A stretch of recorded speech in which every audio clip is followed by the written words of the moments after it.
maybe these aren't actually that bad. Oh.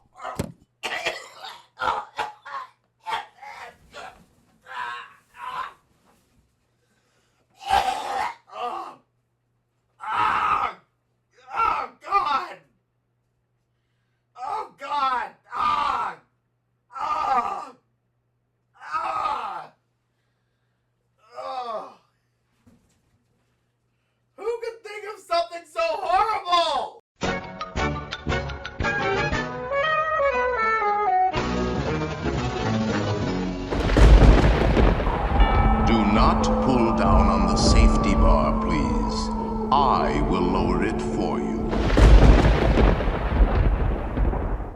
So a few days ago as I was writing this video, Meg from the wonderful YouTube channel I'm Autistic, Now What, made a video talking about autism and Halloween, specifically focused on the beloved tradition of walking up to a stranger's door and asking them for candy. It's just so weird. I've said this before, but it's so weird how we tell kids to not talk to strangers, don't talk to strangers all year, and then it's like, you need to talk to strangers and you need to speak really loudly and clearly, otherwise they might not give you sweets. And it's giving you sweets, giving you candy, that's the whole thing. Like, don't take candy from strangers, you know? I don't know, it's weird, everything gets flipped on its head. No wonder kids, even neurotypical kids, find Halloween overwhelming. In the video, Meg talks about the trend of blue pumpkin buckets as a way to signal that a child is autistic and may not do what their neighbors might expect, and the many problems with this idea. But I think the blue buckets are really just a symptom of a larger problem, which is also discussed in the video, and that is neighbors on a power trip. I was worried about taking her trick-or-treating, but I know she practiced at school and we practiced the signs candy please and thank you. It was going well at first. Then she started to get tired. At one of our last houses, she didn't speak or sign. The woman was handing out goodie bags with king-size candy bars and stickers. She gave one to all of my kids, except for my 6-year-old. She ran to me crying, and my 14-year-old told me that the woman didn't give her a bag because she wouldn't say trick or treat. I went up and explained that she's autistic and doesn't speak much, but the woman refused to give her anything unless she said trick or treat. After some back and forth, I made the kids give the bags back and we left. Yes, I would probably do the same. And there was another one where a 19-year-old autistic boy was out trick-or-treating and some asshole adult called him out as being too old to be doing this. Apparently, as all the kids were running up to this house, the guy looks at Tyler, who has been over 6 foot tall since he was 12, and says, "You do know you're way too old to be doing this." So Tyler stood there for a few minutes, left, and went to 2 more houses. After that, he told his dad he wanted to leave because I'm too old to be doing this. It breaks my heart. Halloween is his favorite holiday, and some F-head has tried to ruin it because he's too old. Who cares? He's carrying a teddy bear around in a matching Spider-Man costume. He's a kid, and this guy ruined it. Effing asshole. He's always so excited to dress up. He gets to be Spider-Man for a day. He has a matching costume for his favorite teddy bear. And he got a matching costume for his dog too. He was so excited. I hope this doesn't ruin it for all time. And then they've said if someone too old knocks on your door next year, remember he could just be an autistic kid that loves the holiday. Try not to ruin it, okay? Now, this isn't really going to be a video focused on autism, although incidentally I've headcanon that the 2 main characters I'm about to talk about are on the autism spectrum. Adolescence is often a frustrating back and forth of society saying that you're too old to do some things and not old enough to do others. And sometimes there are physical age or height restrictions on these things. Getting to that age where you're suddenly expected to not like playgrounds or swings anymore is the worst. And I get that a lot of that is because these things are designed for younger kids, but then there's not a whole lot of good teen and young adult substitutes. I remember one time when I was like 14, my sister got invited to a birthday party at Monkey Joe's, which is a bounce house playground type of thing. And I thought, great, I'm 14 and I got dragged to this little kids party. I'm gonna be stuck sitting in the party room, not able to do anything fun. Mercifully, someone said it was fine if I wanted to go play on the slides, and I very much appreciated that. The fact that there's age limits on bounce houses might be one of the saddest things. Buford's right. I am. Even though they're made for little kids, there's something about a bounce house that you can't resist. I'll have you know that they had bounce houses at our high school carnival, and we had a blast on them.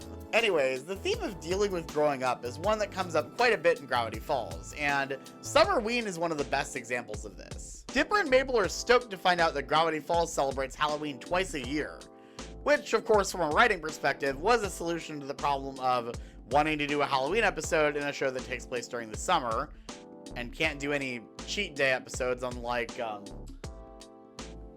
some shows I could think of, named Phineas and Ferb. But honestly, it just makes me wish that the Disney parks did jack-o'-melons in August. Dipper and Mabel absolutely love Halloween and use their twin cuteness powers as an advantage to get a huge haul of candy every year. Twins in costumes. The people eat it up. And hopefully not loser candy. Ugh, what is this stuff? I've never even heard of these brands. Sand Pop? Gummy chairs?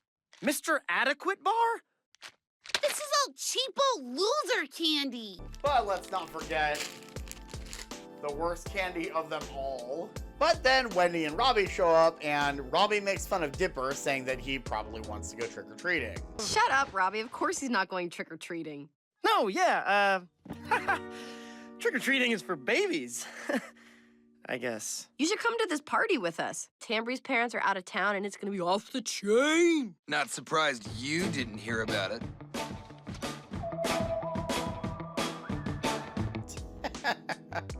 Not S&P approved. Please revise the text on Tambry's flyer. Bottles will be spun. This implies they are playing Spin the Bottle. We don't want to send the wrong message to our audience. The message is, teenagers like kissing. How on earth is that the wrong message? And it's on a flyer, we don't even show it. You gotta be kidding me here. S&P is still uncomfortable with this flyer, giving the impression that it is a make-out party. What's a makeout party and where can I find one? Fine. We'll remove the line, bottles will be spun. Please replace with new line, not S&P approved.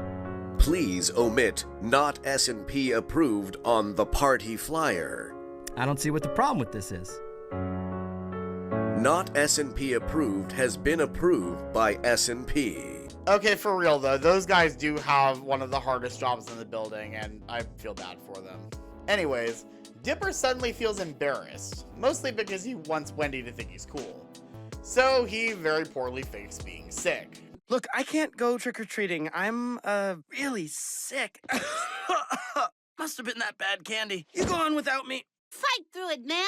Where's your Summerween spirit? But then, the Summerween trickster Seuss was talking about earlier ends up actually being real, because of course it does. I'm not getting that. Well, I am. I apologize for my brother. He came down with the case of the Grumpy Grumps. Silence! You have insulted me, and for this you must pay with your lives. Trick or treat! My name is Gorny. Remember me! Gorny! There's only one way for you to avoid his fate.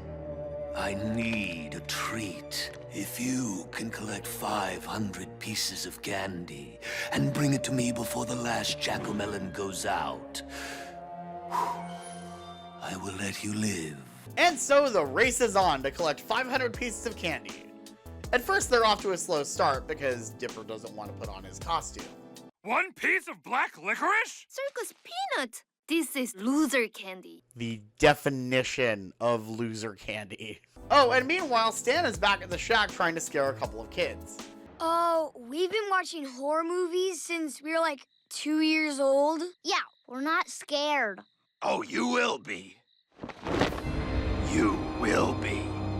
My question is, why are these dumbass kids wasting their time on Stan? So once Dipper puts on his costume, things go extremely well. Twins!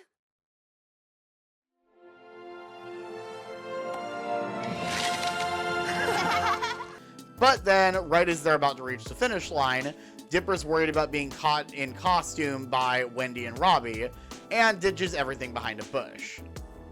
After which, Mabel calls him out for lying. You're going to a party?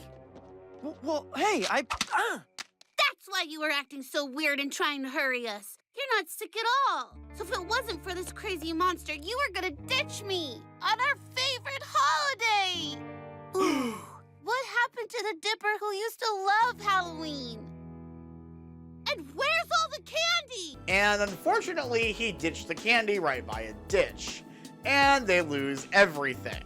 And in typical Gravity Falls fashion, the monster chasing them is terrifying, and then made darkly hilarious because it turns out to actually be made out of loser candy. I am made of every tossed piece of black licorice, every discarded bar of old chocolate with, like, that white powder stuff on it. You know that stuff? I hate that stuff! No one would eat me. But now, I'm going to eat you. What's up, bro?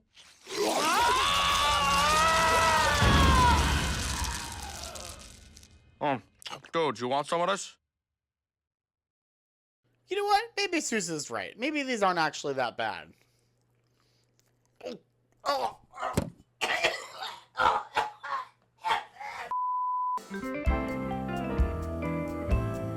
Okay, I'm back from the hospital. Where the hell was I? Oh yeah, let's back up a bit. Mabel says something really important. Everyone stay quiet. Oh, now you're worried about the monster. I thought all you cared about was Wendy. Mabel, you know that's not true. I felt like I was getting a little too old to go trick-or-treating. That's exactly why we need to go trick-or-treating, Dipper. We're getting older. There's not that many Halloweens left. I guess I didn't realize it was already our last one. Dipper and Mabel often find themselves on opposite sides of the coin on the issue of growing up. Dipper's in more of a hurry to grow up and be seen as more mature, and has to learn that it's okay to enjoy being a kid for the time being. Mabel, on the other hand, is keenly aware that they only have so much of their childhood left, and they have to make the most of it before it's too late. I'll come back to the too late part in a future video, but I think we as a society put way too much pressure on kids and teenagers to grow up and put away childish things, so to speak. You're too old to be ordering off the kids menu. You're too old to have these toys. You're too old to go trick-or-treating. These attitudes are harmful, not just for neurodivergent children, but for children in general. Yeah, obviously there's an upper limit for trick-or-treating, but it's also not a hard and fast rule, and it's certainly not the job of random strangers to enforce that. I honestly forget when I said I was retired from trick-or-treating. I want to say 14 was supposed to be my last year, but I ended up going for a couple more years after that because I went with my siblings, and honestly, I'm glad that I did. Trick-or-treating is supposed to be one of the great joys of childhood, after all. If someone comes to your door with a bucket or bag, you give them candy. End of story. I don't care what they're doing. As long as they're not disrespecting others by, you know, taking the whole bowl or generally being rude to others, just give them candy. I don't care if they're a 6-year-old who's not saying trick or treat or a 16-year-old who just likes the holiday. Heck, if anything, you should be extra nice to the few high school kids that show up. Growing up sucks enough as is, autistic or not. Teenagers deserve to still be able to experience a little bit of childhood joy on Halloween if they want. And sure enough, when Dipper says that he went trick-or-treating with Mabel, Wendy doesn't have a problem with it, which proves that Robbie was the only one who did. The party was lame anyway. Robbie ate a lollipop stick first and had to go home sick. And then everyone enjoys watching some gloriously bad B-movies on Gravity Falls Public Access TV, and scarfs down some candy that those idiot kids left behind. You know, kids, I've been thinking. At the end of the day, Summerween isn't about candy, or costumes, or even scaring people. It's a day when the whole family can get together in one place and celebrate what really matters. Pure evil!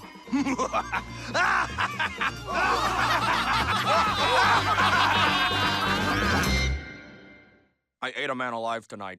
Happy Halloween, everyone. I'm gonna go throw these pieces of crap away. Frickin' loser candy. Hey everyone, welcome to the outro. Thank you so much for watching. I want to give a shout out once again to Meg over at I'm Autistic Now What for inspiring this video. I just started watching her videos probably about a month ago. They're absolutely wonderful, and if you're looking for a cozy community specifically dedicated to autism and neurodivergence and can spare a couple bucks a month, you should definitely check out Meg's Discord that you can join by subscribing to her Patreon. I'll leave the link to that down in the description. And speaking of crowdfunding, in case you missed it, I just launched memberships for this channel. If you like my videos and want to help me out, consider joining. You'll be able to access perks such as exclusive polls, new videos like this one 1 week early, bonus content, your name in the credits, and more. And I've got to give a very special shout out to our 2 founding members, Vivi and Waza. Thank you guys so much for your support. Also, feel free to check out our Discord server if you're a fan of the channel, and go follow me on Blue Sky at Starport97 and Sunnyland Prods. Thank you all for watching, and I'll see you all next time.